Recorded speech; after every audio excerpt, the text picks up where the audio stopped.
Hello दोस्त, नमस्ते, प्रणाम। आप सब कैसे हैं? कमेंट में बताइएगा। दोस्तों, आप लोग के बीच में मैं एक देवर भौजाई का छोटा सा गीत लाई हूँ। दोस्तों, कैसा लगा आप लोग बताइएगा। दोस्तों, वो देवर भौजाई का नोक-झोंक वाला गीत है।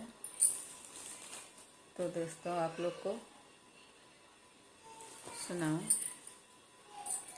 अरे बासी भात खाइलात, अरे बासी भात खाइलात, लागेला पियास लाल। बासी भात खाइलात, अरे लागेला पियास लाल। बासी भात खाइलात, लागेला पियास लाल। बासी भात खाइलात, अरे सैया जी से पानी मांगे देवरवा कर खियाल लाल। सैया जी से पानी मांगे देवरवा के खियाल लाल। सैया जी से पानी मांगे, अरे जाऊ तो हूँ देवरा करबा खियाल लाल। जाऊ तो हूँ देवरू हो करबा खियाल लाल। राती भर का पैसा देवरा हम देव सोर मचाई लाल। राती भर के पैसा देवरा देव सोर मचाई लाल।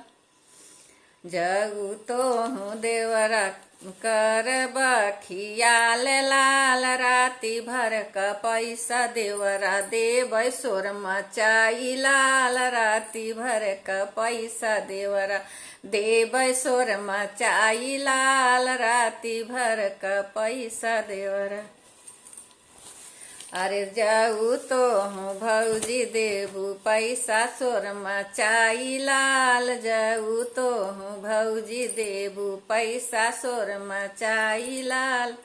अरे राती भर का खेला भौजी देबै हम बताई लाल। राती भर का खेला भौजी देबै सोर मचाई लाल। राती भर का खेला भौजी, अरे बासी भात खाइलात, लागेला पियास लाल। बासी भात खाइलात, अरे लागेला पियास लाल। बासी भात खाइलात।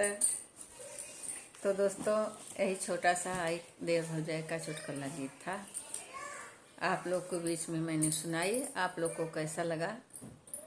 दोस्तों, आप लोग प्यार दुलार के साथ कमेंट में बताइएगा कैसा था। दोस्तों, बाय बाय।